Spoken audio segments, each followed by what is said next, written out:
Welcome to today's episode where we'll be discussing the anatomy of a suit, or better said, the sports coat or suit coat.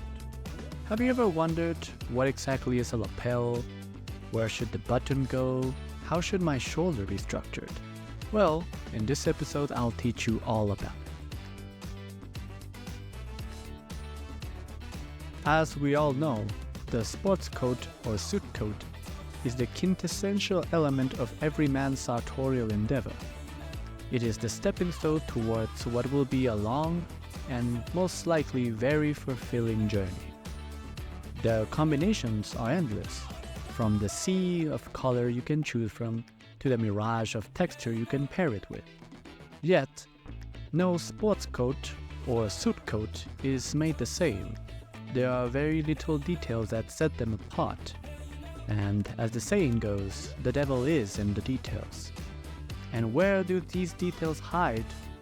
Well, in the shoulders, in the buttons, in the lapels, and in the pockets. So let us see the shoulders first.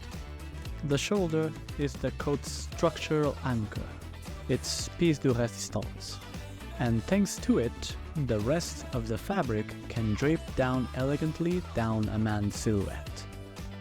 Now, a shoulder, depending on your anatomy and taste, could be very rigid, a strong shoulder, and this is because of the amount of padding used in it.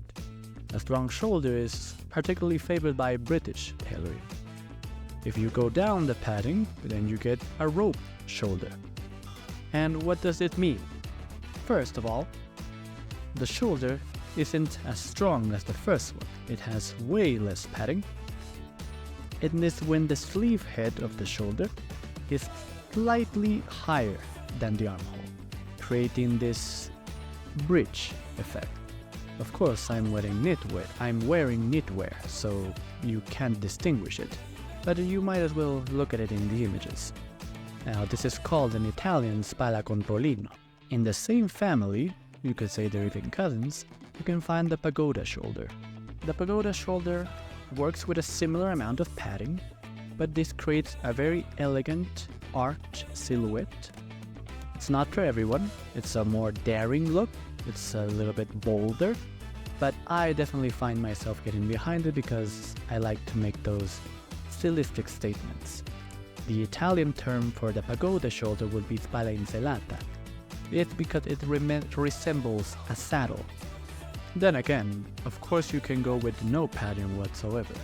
And this will be particularly true for people who are very muscular or have very big shoulders. This is called a soft or natural shoulder, also known in the sartorial world as spalla camizia, very common in Napolitan tailoring.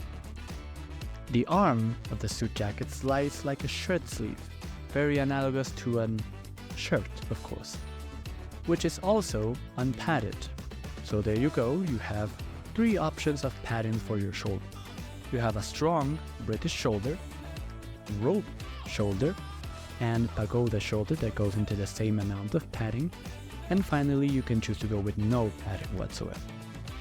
A suit has two locations for its pockets. The first one is in the breast, the right upper side of it, where I advise you to house a lovely pocket square. Now on the lower pockets, depending on the degree of formality, you can choose from a patch pocket, a flap pocket, and a jetted pocket. From lower to greater, the patch pocket is very informal. I would advise it to use it in a summer suit. It would pair great with a linen suit. Then you go with flap pockets that are the default.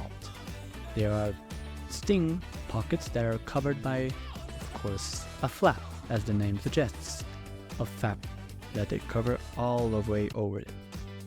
Finally, the jetted pockets are the same as the flap pockets, but they're not covered at all. Visually, you can only see a straight line. And this is the greatest amount of formality you can get for a pocket. It will be suitable for a business suit. Now, this is most likely my favorite part. The lapels are the most attractive aspect of a sports coat or a suit coat. We have three different types of lapels. a notch lapel, a peak lapel, and a shawl lapel.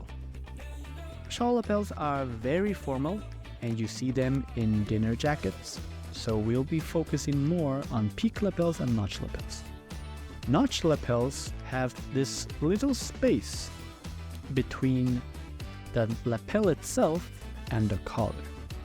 You could call it a small little fish mouth or a toot, whatever helps you to remember it. That space is called gorge. Now, peak lapels also have gorges. By a general rule of aesthetics, should sit in the collarbone.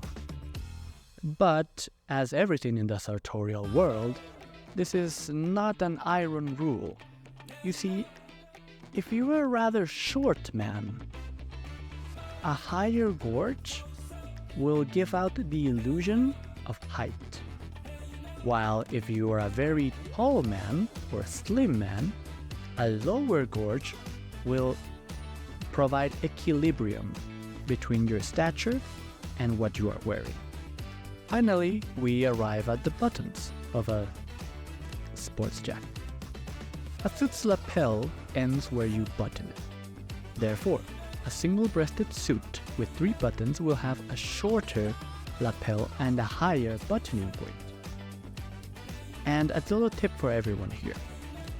If you're on the shorter side, the lower the buttoning point, the more long you will look. Therefore, if you're trying to balance out your own physiognomy and anatomy, I would advise you to go with a lower stance. Therefore, you provide the illusion of height. Similarly, it's applied for the other way around. If you're rather tall, if you're a taller man, the higher buttoning point will counter your height and provide more width, which is why taller men usually prefer the 3-button suit, because you only button the first 2, and that helps you widen your chest and not focus on your height. Usually, a single-breasted suit or a single-breasted sports jacket or a single-breasted suit coat, will have 1, 2, or 3 buttons. By a general sartorial rule, and we have a lot of them, you only button the middle button. So, if you have 1 button, of course, there's only one thing to do. If you have 2 buttons, you will only fasten the middle button, never the bottom button. We don't do that. And if you have 3 buttons, you button the middle one. You have the option to do so with the upper one, but you will never button all 3 of them, nor will you button the middle one and the bottom one. We don't touch the bottom button. That is purely aesthetic, and try it yourself. If you don't believe me, give it a shot. Being able to identify all of these details will help you throughout your sartorial journey. When you arrive to a made-to-measure salon, or you have the economical and acquisitional power to go bespoke, you'll be able to tell the tailor that you want a certain shoulder, you want a certain amount of buttons, you want a certain form of lapel, and the tailor in his expertise will tell you what goes best for you, and you will be able to provide your own identity, your own taste into the expertise of the tailor. If you enjoyed this episode, please feel free to take a look at the series about shoes. We have the Derby and we have the Oxford. If you have some information you'd like to add or anything you'd like to see in the future, please feel free to leave a comment down below. I am Mr.Panache, your guide in classical menswear and savoir-faire. I'll be seeing you in the next episode.